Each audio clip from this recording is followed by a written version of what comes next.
जे आपल्या इकडच्या एका व्यक्तीने जाऊन ऋषिकेश सारख्या क्षेत्रात राहून अत्यंत सुंदर असं अध्ययन केलं आणि आता ते महाराष्ट्रात परतत आहेत, आले आले आहेत. ते आमचे बाबासाहेब महाराज पठळे या ठिकाणी आज आवर्जून हजर आहेत. आमचे ज्ञानेश्वर महाराज आहेत, त्याचबरोबर आमचे जिगे महाराज आहेत आणि ज्यांचं आमचे विष्णू महाराज आहेत, आमचे मनोहर महाराज आहेत. खरं तर जुना परिचय आहे आणि या ठिकाणी मला आल्यानंतर अत्यंत समाधान वाटलं, ते म्हणजे आमच्या काळे मामाच्या पूजेमुळं. म्हणजे पहा बरं, एक माणूस आपल्या गावात रात्रंदिवस परमात्म्याची सेवा करतोय, चांगल्या गावात परमात्म्याच्या मंदिरात एवढं चैतन्य वाटत नाही, तेवढं त्याच्यापेक्षा जास्त चैतन्य आपल्या हरत खेळत. आणि मामांचा स्वभाव म्हणजे एकदम साधा भोळा स्वभाव. ते कुणाला त्रास देत नाहीत कधी. याच्या पूर्वी एका आश्रमावर ते होते ना, तिथे मी कायम जायचो.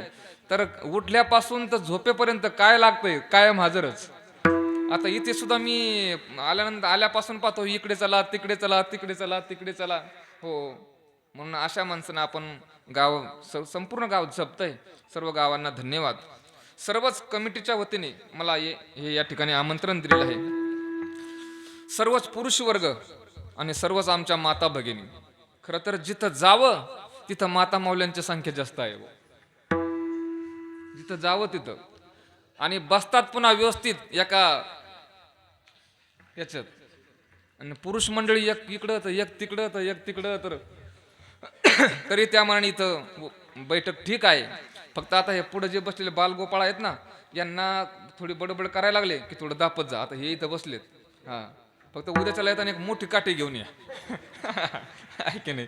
हा, बालगोपाळ मंडळी, हा, झोपाले तर जागेवर झोपा. हा, जागेवर तिथंच पडायचं, काय अडचण नाही आपल्याला. हो. सर्वच आमच्या मुक्ताई आहेत. खरं तर या गावात आईसाहेबांचं या ठिकाणी हे जे वास्तव्य झालंय, त्याच्यामुळे या भूमीला एक वेगळं चैतन्य आहे. सुंदर अशी साऊंड सिस्टम ज्यांची आहे ते आमचे माऊली साऊंड सिस्टम आहेत. हो, बऱ्याचशा ठिकाणी माऊलींची सेवा आहे. संत महात्म्यांच्या बद्दल एक सुविचार सांगतो आणि अभंगात प्रवेश करतो. खर तर आईसाहेब या ठिकाणी आहेत आणि या मंदिरातली पूजा पाहून मला एक वाक्य आठवलं. नगर में संत संत का आना भाग्य है. नगर में संत का आना भाग्य है. आपने घर संत का आना अहो भाग्य है. संत को याद करना सौभाग्य है. संत हमें याद करे यह परम भाग्य है. खुद संत हो जाना यह महाभाग्य है. आणि मला थोडस त्याच्या पुढे बोलायचंय. खुद संत हो जाना यह महाभाग्य है और इतना सब होते हुए भी हम ना सुधरे तो यह दुर्भाग्य है. चला, अभंग आपल्याला चालत चालत या अभंगाचं चिंतन हसत खेळत करायचंय. खरं तर चॅनल या ठिकाणी जे आहे ते वारकरी शक्ती, वारकऱ्यांची शक्ती या चॅनल मधून आपल्याला पाहायला भेटते. चला, अभंग 4 चरणाचा 5 चरणाचा आहे, गोड आहे. या अभंगातून जगद्गुरु श्री तुकोबराय प्रामुख्याने इंद्रियांना शिकवतात. इंद्रियांना महाराज का बरं शिकवतात तर त्याचं अत्यंत महत्वाचं कारण आहे. ज्यांच्या गळ्यात कमीत कमी माळा आहेत त्यांनी तरी आपल्या इंद्रियावरती काय लक्ष दिलं पाहिजे. संप्रदायाचा इतिहास असा आहे, काही काही विद्वान लोक आहेत परंतु इंद्रिय ताब्यात नाहीत, ती उद्ध्वस्त झाली. आणि काही काही सर्वसामान्य आहेत, भक्ती करतात, मस्त राहतात, इंद्रिय ताब्यात आहेत, ते आज उच्च टोकावरती पोहोचलेली आहेत. म्हणजे उत्तम ड्रायव्हर कोणाला म्हणतात? जो गाडी जोरात पळवतो त्याला, का जो गाडी कंट्रोल करतो त्याला? म्हणजे याचा अर्थ इथं बरेचसे ड्रायव्हर आहेत. जो गाडी कंट्रोल करतो त्याला उत्तम ड्रायव्हर म्हणतात. गाडी जोरात कोणी पळवतो. आमचे एक मित्र आहेत, त्यांना मी पहिल्या वेळेस बसवलं गाडी चालवायला, 2 व्हीलर पहिल्या वेळेस बसवलं. त्यांनी पहिल्याच वेळेस गाडी 80-90 वरती नेली 2 व्हीलर. आणि नंतर मग मी त्यांना म्हणलं, ओ शिवाजीराव, आडनाव नाही सांगत कॅमेरा असल्यामुळे, आडनाव नाही सांगत, ओ शिवाजीराव, अहो म्हटलं गाडीची स्पीड कुठे गेली? पहिल्याच वेळेस बसलात, तुम्हाला काहीच माहिती नाही आणि 80-90ला स्पीड नेली. ते म्हणले युवराज भाऊ थांबू का? अहो म्हणलं थांबवा ना. म्हणले जागर. म्हणलं थांबवा ना. ते म्हणले युवराज भाऊ ब्रेक कोणत्या पायाला हो? नाही कळालं. म्हणजे ज्याला ब्रेक कोणत्या पायाला हे कळत नाही तेही गाडी पळवू शकतात. गाडी पळवणं महत्वाचं नाही, गाडी कंट्रोल करणं महत्वाचं. त्याला उत्तम ड्रायव्हर म्हणतात. तसं ऐका हो, इंद्रियाच्या मागे जाणारे अनेक संसारिक ग्रहस्थी लोक आहेत, परंतु इंद्रियाला कंट्रोल करणारा एखादाच असतो, त्याला साधक म्हणतात. आता चला, इंद्रियाच्या पाठीमागे गेल्यानंतर काय काय तोटे होतात, 4-5 प्रकारचे तोटे सांगतो. पहिला तोटा आहे अज्ञान वाढतं. दुसरा तोटा आहे अधःपतन होतं. तिसरा तोटा आहे आपलं शरीर, आपल्या शरीरात रोग वाढतात. चौथा तोटा आहे आपण आपल्या जीवनाला दुःखाला कारणीभूत करतो. आणि 5वा तोटा आहे आपण आपल्या हितापासून दूर जातो. विठ्ठल, एक 4-2 मिनिट फक्त थोडस ऐका, थोडस नंतर थोडं आणखीन तुम्हाला पटलं असं बोलल. पहिला तोटा आहे इंद्रियामुळे अज्ञान वाढतं. माऊलीने त्याच्याकरता ओवी दिली. माऊली म्हणाले, येथने नावया हेची कारण जे इंद्रिया अधीनपण, तीही आकळी जे अंतःकरण म्हणवनी भ्रमे. जग सत्य आहे का परमात्मा सत्य आहे? परमात्मा सत्य आहे, परंतु इंद्रियाने अंतःकरणावरती त्याला स्वाधीन केलंय आणि त्याला असं आता वाटायला लागलंय की या जगात देव नावाची काही गोष्ट नाही. हे दिसतं, हे सगळं कसं आहे? सत्य आहे. कशामुळे झालं हे? इंद्रियामुळे. इंद्रियामुळेच अज्ञान वाढतं, म्हणून ही परिस्थिती आपल्या जीवनामध्ये येते.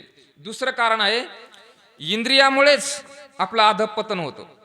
तपासी ते मन करू पाहे घात, आणि धरूनी सांगात इंद्रियांचं. मला सांगा, हरिण कसं पकडतात तो? हरिणाला हरिण पकडण्याची एक कला आहे. वाद्य वाजवतात. हरिणी नादाला भुललेला आहे.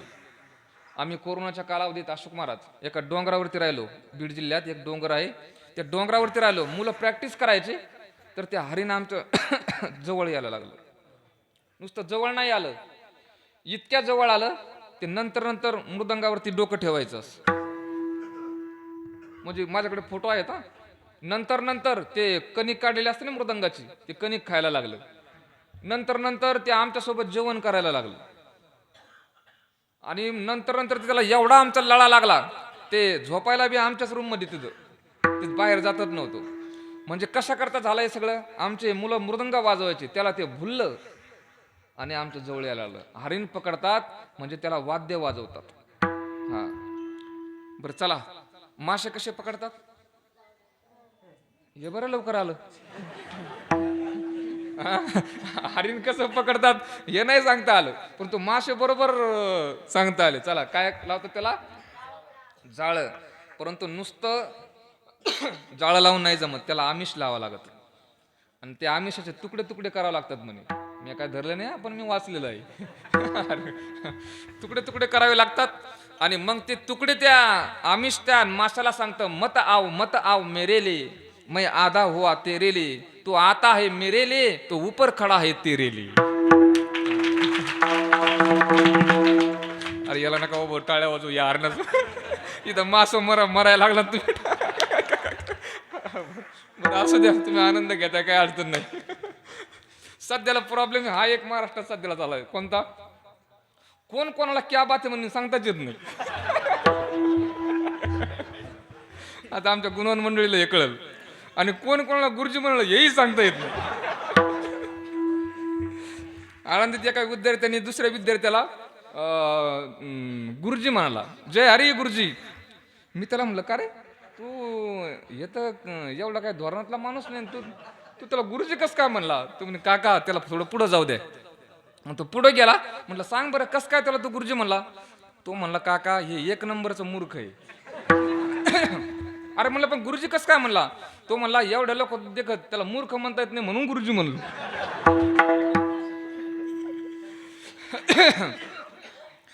चला, त्याच्यानंतर आता 5 प्राण्याचा विषय सांगितला त्यांनी. 5 प्राणी कसे कसे पकडतात. मासा पकडण्याचं तुम्हाला सांगितलं. म्हणजे एका एका इंद्रियाचा घात एका एका विषयाने केलाय. नाथ महाराजांनी चिरंजीव पदामध्ये गोड वर्णन केलंय. एक सुभाषित सांगतो म्हणजे विषय संपलतो. कुरंग मातंग पतंग मीना भृगाहा हताहा पंच भिरेव पंच एकः प्रमादिस कथम हतोन यस्य वते पंच भिरेव पंच. एका एका इंद्रियाचा एका एका विषयाने घात केला आहे. चला, त्याच्यानंतर आपल्या शरीरात रोग उत्पन्न होतात तेही इंद्रियामुळेच. कारण भोगे रोगा जोडोनिया दिले आणि का आणि आरुचिते हो का आता.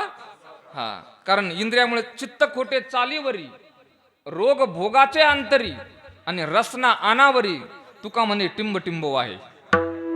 काय काय वाहे तुम्ही गाथा वाचा किंवा तोंडे खाय फार. गाथा वाचार तुम्हाला याचा आनंद भेटेल. नेमकं काय पुढं. चौथं कारण आहे आपण आपल्या दुःखाला कारणीभूत होतो. माऊलीने त्याच्याकरता ओवी दिली. माऊली म्हणले तैसी प्राप्ते ही पुरुके इंद्रिये लाळली जरी कौतुके तरी आक्रमेला जान दुःखे संसारिके. चला, आता मला महत्वाचा मुद्दा मांडायचा आहे. ऐसे आपण आपल्या हितापासून दूर जातो ते इंद्रियामुळे. ऐसे हितासी जे जे नेके ते सदाची इंद्रिया दुःखे एरवी सोपे योगासारखे काही आहे. इथं जवळजवळ जी माणसं बसले आहेत थोडे वयाने जास्त, तुमच्या जवळजवळ विवाह झालेले असतील. तुम्हाला मुलं बाळ आहेत. तुमच्या मुलाला तुम्ही पहिलं ज्यावेळेस शाळेत टाकलं त्यावेळेस त्याला शाळा आवडत होती का? बरोबर उत्तर आलं गड्या. त्याला शाळा आवडत नव्हती. मग त्याला काय आवडायचं? खेळ, घरी राहायला आवडायचं. म्हणून शासनाने पूर्वी एक शाळेत विद्यार्थ्यांना गोडी लागावी म्हणून एक पदार्थ वाटायचे. कोणता? वाह, म्हणजे सुकडीचे बरेच गिरायक आहेत. आहेत हेच तर आहेत का? अरे वा. सुकडीचा काय आनंद होता महाराज. आता यांना तो सुकडीचा आनंद नाही. परवा तुम्हाला सुकडी आहे का रे? हा, तुम्हाला आता खिचडी. हा, त्याच्यात थोडे थोडे किडे असतात ते सुद्धा आणायचे. असू दे. चला, काय काय शाळेत चांगले आहेत. चला, ती सुकडी कशा करता वाटायचे? विद्यार्थ्यांना शाळेची आवड लागावी म्हणून. वा, ती सुकडी छोट्या छोट्या मुलांना होती, 10वीच्या पुढे नव्हती. आमचे एक महाराज म्हणायचे 10वीच्या पुढच्या मुलांना तुम्ही सुकडी देऊन पहा, एक एक पोरग टोपलंच्या टोपलं खाईन. ती छोट्या छोट्या मुलांना होती. ती छोट्या छोट्या मुलांना होती. त्यांना शाळेची गोडी लागावी म्हणून. परंतु मुलांना काय आवडायचं? घरी राहायला. परंतु मुलाच्या हिताची शाळा आहे का घर? बस, पहिला मुद्दा. आता मी अभंगात प्रवेश करणार आहे. एक दोन उदाहरण सांगू. जुन्या काळात मुलींची लग्न व्हायची. कोणत्या काळात? कोणाची लग्न व्हायची? तुम्हाला मग आता कोणाची होतं?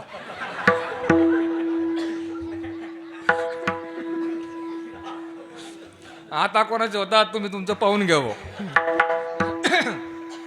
जे जाणती माणसं असतील ना त्यांच्याकरता बोलतो. राजेंद्रदास महाराजांनी हा भाव सांगितलाय. कोणता? जे जुन्या बालपणी लग्न व्हायचे ना ते आयुष्य पूर्ण होईपर्यंत ते टिकायचे. कारण एखादा छोटी असताना ती मुलगी त्या घरात आली की त्या सगळ्या घरांचा तिला लळा लागायचा आणि त्यांचे मन एकमेकात मिसळायची आणि शेवटपर्यंत त्यांचं आयुष्य चांगलं जायचं. आता 30 आणि 35ला काय काय निर्णय घेतात, सारं डोकं खराब झालेलं असतं. काय लग्न टिकतील? म्हणून राजेंद्रदास महाराज म्हणाले घटस्फोटाचं कारण जे वाढलंय ना ते लेट. हा, म्हणून जुन्या काळात याच्यामुळे मी वाक्य जबाबदारी वापरलं. लग्न कोणाची व्हायची? मुलींची. आता तुम्ही म्हणा एका मुलीचं लग्न होतं असं आणि तो वाटा लावायचा प्रसंग असतो ना तो फार हृदयद्रावक असतो. असे लोक रडतात ना त्याला. कारण ती मुलगी सासरी चाललेली असते आणि चालल्यानंतर तो एक भाव छोटी असायची तिला रडायला यायचं. आणि एका लग्नात हे रडणारे लोक आहेत ना फार वातावरण तयार करतात. हे जे बाहेरचे लोक आहेत ना रडायला आलेले, आमचे महाराज सांगायचे ते थोडे सोपे सोपे राग घेतात रडायला. कोणते? यमन, भीमप्लास. त्या भीमप्लासला रागाचं तर दुर्दैव आहे का सौभाग्य आहे तेच कळत नाही. कसं काय? आमचा एक गायक आहे, तुम्ही राग कोणताही म्हणा तो आलापी भीमप्लासच करतो.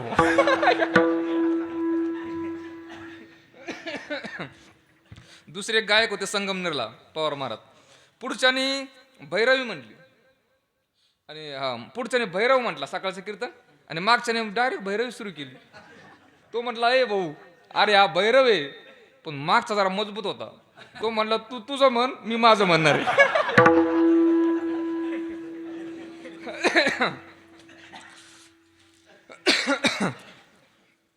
ती मुलगी वाट लावायचा प्रसंग आणि जे बाकीचे पाहुणे रावळे येतात ना ते थोडे पुढचे राग घेतात. मालकंस चंद्रकंस वडील येतात थोडी रागात रडतात आणि भैरवीने आई शेवट करते म्हणे.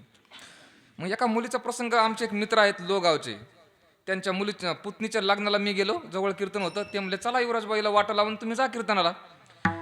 पण या बाकीच्या लोकांनी तिथं वातावरणच असं तयार केलेलं होतं रडायचं. मी त्या टोळक्यात घुसलो ना माऊली मी लागलो रडायला. पण मी थोडासा अंदाज घेतला म्हणलं इथं रडणं बरं नाही गाड्या. उपरनं घेतलं गाडीत जाऊन बसलो आणि एवढा रडलो ना मोकळा. आणि मग नंतर मी विचार केला हे रडण्याचं कारण काय नेमकं. त्यांचा ना आपला काही संबंध नाही. त्यांचं ना आपले काय पाहुणे तर तसं काही नाही. पाहुणे लहानपणी सोडून देणे हे काय कुठं ना झाला बा.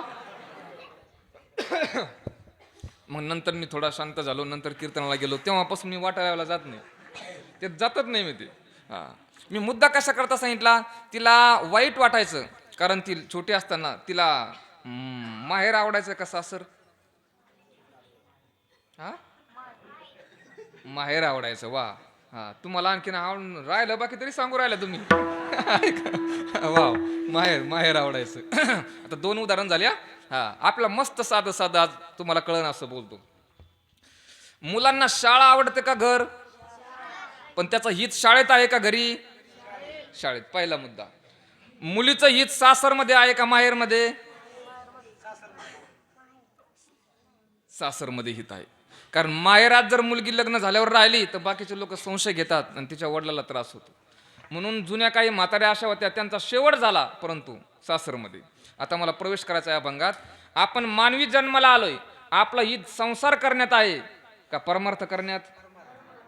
नक्की. मग कोण कोण येतं आळंदीला. सगळं सोडू ना करा बरोबर ते हात. अहो एकही वरती हात व्हाय ना हो. जाऊ द्या चला.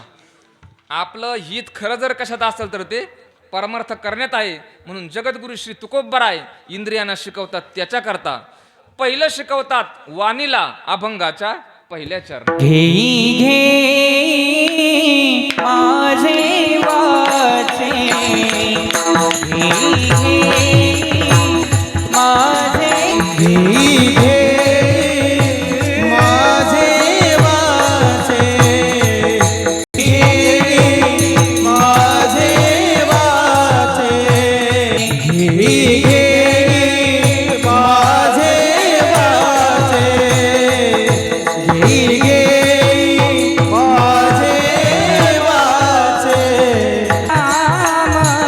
आज गुळाला आणि पाण्याला काही कमी नाही कडे. गुळ संपला की गुळ वर तुकडा चालूच आहे. मीही गुळ खात नाही पण त्यांचा चेहरा बरा दिसला म्हणून खातो.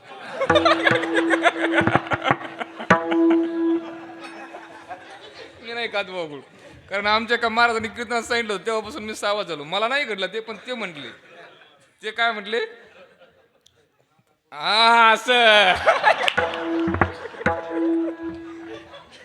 तेव्हापासून मी खातच नव्हतो पण मला जरा बरं दिसलं म्हणून काय अडचण नाही मी खात जाईना.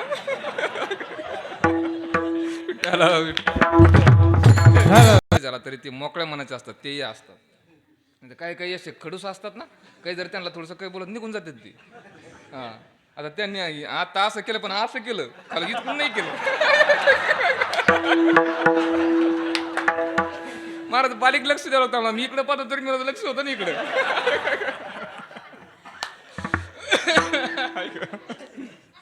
चला घेई घेई माझे वाचे 2 वेळेस म्हटलेत महाराज. या अभंगात किती बारकावा आहे पा. डोळ्याला एकच वेळेस म्हणले तुम्ही घ्या रे डोळे सुख. कानाला एकच वेळेस म्हणले तुम्ही ऐका रे कान. मनाला एकच वेळेस म्हणलेत मनात येते दाव घेई. जीवाला एकच वेळेस म्हणले तुका म्हणे जीवा आणि वाणीला दोनदा का म्हटले? घेई घेई. छोटीशी शंका आहे परंतु गोड आहे. कारण त्याचं उत्तर थोडक्यात असं आहे, डोळ्याकडे एकच काम आहे पाहणं, कानाकडे एकच काम आहे ऐकणं, मनाकडे एकच काम आहे धावणं, जीवाकडे एकच काम आहे, परंतु वाणीकडे दोन काम आहेत. त्याच्यामुळे दोन वेळेस म्हटलंय घेई घेई. याचा बारकावा आणखीन आपल्याला पाहता येतो. जगद्गुरु श्री तुकोबारांनी या अभंगात इंद्रियांना अडवलं नाही, डायरेक्ट इंद्रियांना दिशा दिली, मार्ग दाखवला, शिकवलं. कारण इंद्रियांना अडवणं मोठ्या मोठ्या लोकांना जमलं नाही.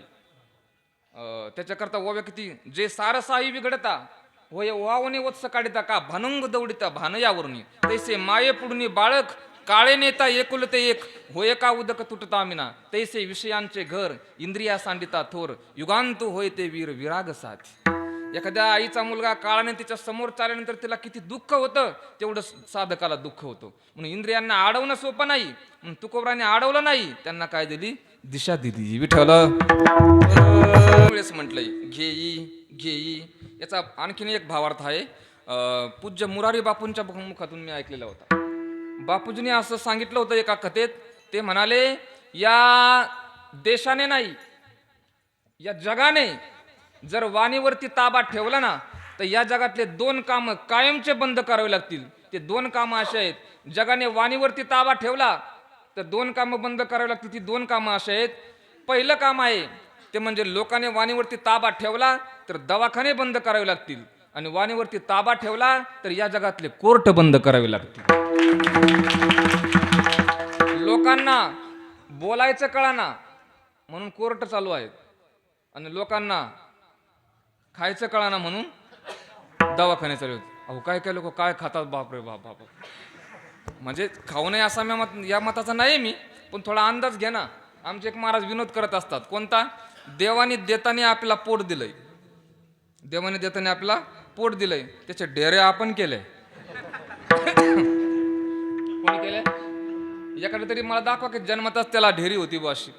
अहो आमच्या आता चॅनल असल्यामुळे मला बोलता येणार जास्त. मी एक माणूस पाहिला असा टू व्हीलर चालवतो, काय मी त्याला पाहतो, पण एवढा जाड आहे ना तो. जर टू व्हीलर त्याला बसायचं असलं ना, तो असं असं ती ढेरीतली मोठी त्याची असं एका हातात धरतो, असं ढेरी असं करतो असं पट.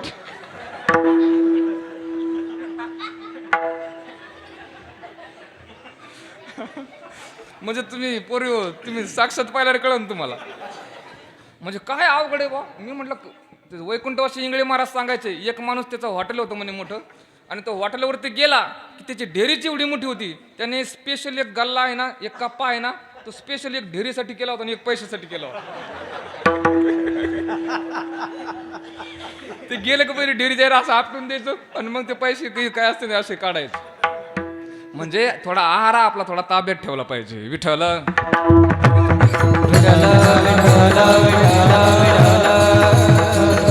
युक्त आहार विहार नेम इंद्रियासी सार नसावे बासर निद्रा.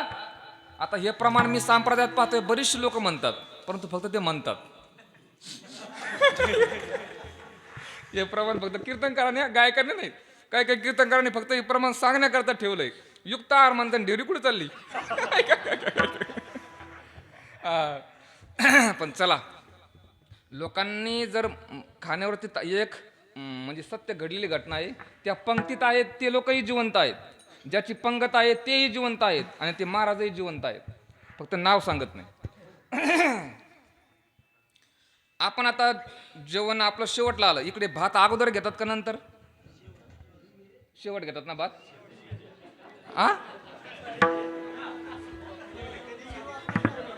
थांबा मला अंदाज काय झाला. कधी घेते? अरे बा,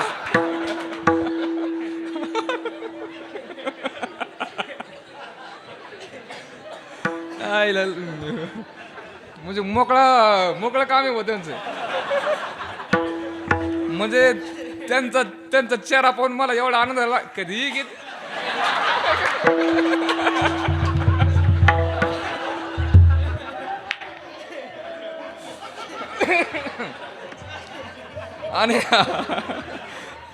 आणि पुन्हा विशेषता अशी आहे, आपल्या म्हणजे त्याला काय म्हणतात, जेव्हा वाटेल तेव्हा घेतात. पुण्यात जर तुम्ही गेले तर जेव्हा वाटेल तेव्हा घेतात. त्याच्यात एवढा रस येत नाही, जेव्हा लागेल तेव्हा घेतात.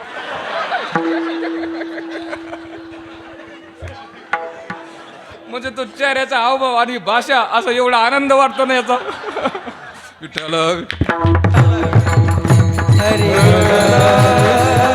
काय काय भागात लेट घेतात आणि कोकणात नुसता भातच खातात.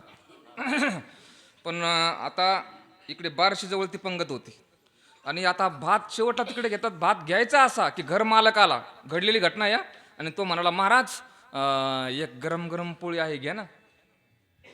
ते म्हटले, घेतो मी गड्या, पण तूप पाहिजे आपल्याला. तो म्हटला, आजच काढलंय मंडळीनं, गावरान गायच्या दुधाचं तूप आहे ते.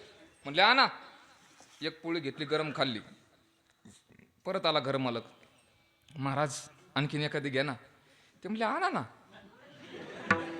पण काय पाहिजे, तूप पाहिजे. दुसरी खाल्ली. परत आला, म्हटलं, बाबा घेता का आणखीन एक. यांच्या चेहऱ्यावर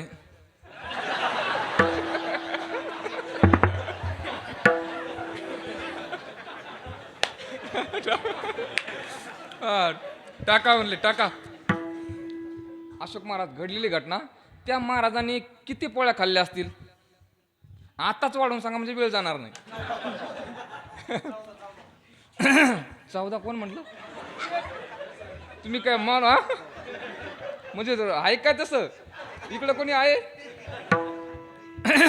पण तरी तुमचा अंदाज कमी पडला. हा, कारण हे सत्य घटना आहे. तुम्ही त्या पंक्तीला जे महाराज होते ना, त्यांचे तुम्हाला मी लगेच कीर्तन झालं पत्ता देऊन तुम्ही विचारू शकता. त्यांनी 19 पोळ्या खाल्ल्या. बापरे नाही. आणि आता त्यांचं बायपास झालंय. आता बायपास नाही व्हायचं तर काय होईल. हा, म्हणजे इतका काय काय लोक अतिरेक करतात, तेवढा अतिरेक करू नका. विठ्ठल ऐका, तुम्हाला दवाखान्यात सुद्धा जायची गरज पडणार नाही. युक्त हार विहारस्य युक्त चेष्टस्य कर्मस युक्त स्वप्नावबोधस्य योगो भवति दुःख. याच्यावरच्या तुम्ही ओव्या वाचा. माऊलींनी काय सांगितलंय, म्हणजे माऊलींचं आपण सरळ सरळ जरी ऐकलं तरी बास रे बास. पण आपण आमचे एक महाराज विनोदाने उदाहरण सांगत असतात, लोक संतांचं ऐकतात परंतु ऐकत नाहीत, आणि संसाराचं ऐकल्याशिवाय राहत नाहीत. नेहमीचं उदाहरण, एका राजाने पण ठेवला म्हणे. काय, एका साईडने सफरचंद आणि एका साईडने काळे घोडे. आणि राजा म्हणाला, जो बायकोचा ऐकत असेल त्याने घोडा न्यायचा, आणि जो ऐकत नसेल त्याने सफरचंद न्यायचं. जास्त लाईन कुठं लागली असेल.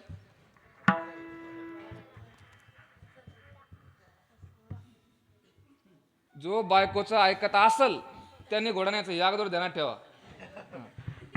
जास्त लाईन कुठं लागली असेल. आता याला काय माहिती, सफरचंद म्हणतो. जो येईल तो सफरचंद न्यायचा, जो येईल तो सफरचंद न्यायचा. शेवटी एक बाबा आले आणि त्यांनी घोडा सोडला. राजाला आनंद झाला. राजा म्हटला, चला एक तरी पुरुषार्थी आहे. राजा सगळं उरकून जेवायलाच बसला, तेवढ्यात ते बाबा घोडा घेऊन परत आले. बाबा म्हटलं, राजा म्हटला, बाबा अहो घोडा का परत आणला. तो म्हातारा माणूस म्हटला, राजा हा घोडा घरी नेला, पण घरी नंतर बायकोने सांगितलं पांढरा पाहिजे होता ना, येऊ काळा कशाला आणला. नाही कळालं. तेवढ्यात प्रधानजी आले, म्हटले, राजे साहेब सगळे तुम्ही काळे घोडे ठेवले, 4-2 तरी पांढरे ठेवायचे ना. राजा म्हटला, अरे मला सगळेच पांढरे ठेवायचे होते. तिनं ऐकलं नाही ना. तिनं म्हणजे राजा म्हटला, प्रधानजी हे सांगण्याकरता तुम्ही सकाळी आले असते, जमले असताना, एवढ्या रात्री यायची काय गरज होती. प्रधानजी म्हटले, मला सकाळीच यायचं होतं, पण ती घरी दम काढी ना, आत्ताच जा ना, आत्ताच. म्हणजे बायकोचं ऐकत नाही असं शोधून सापडत नाही, परंतु संत महात्म्यांचं ऐकावं. विठ्ठल गोड उपदेश आहे या अभंगात. महाराज म्हणतात, घे माझे, पुढचं पद आलंय माझे. माझे शब्द हा आत्मीयता वाचक आहे. म्हणजे माणूस जेवढा एखाद्या व्यक्तीला, एखाद्या प्राण्याला जीव लावतो, तेवढा त्याचा काय होतो, तो जवळ येतो. आता एक मी युट्यूबला ती म्हातारी पाहिजे, ती वाघाला दूध पाहिजे. खरं आहे का खोटं आहे, पण पाहिजे ती. हे आहे ना, हे आहे. खोटं आहे का. आता आम्हाला काय कळतं खोटं आहे का खरं आहे. आम्ही आपलं, मी एक तर माझं व्हॉट्सअप नाही, फेसबुक नाही, काही नाही. असं काही पाहता लोक म्हणजे ते खोटंच आहे. म्हणजे काय पाव आहे का नाही, असं झालं आमचं आता. विठ्ठल ते जरी खोटं असलं तरी आपल्या माऊलींच्या ओव्या खऱ्या आहेत ना.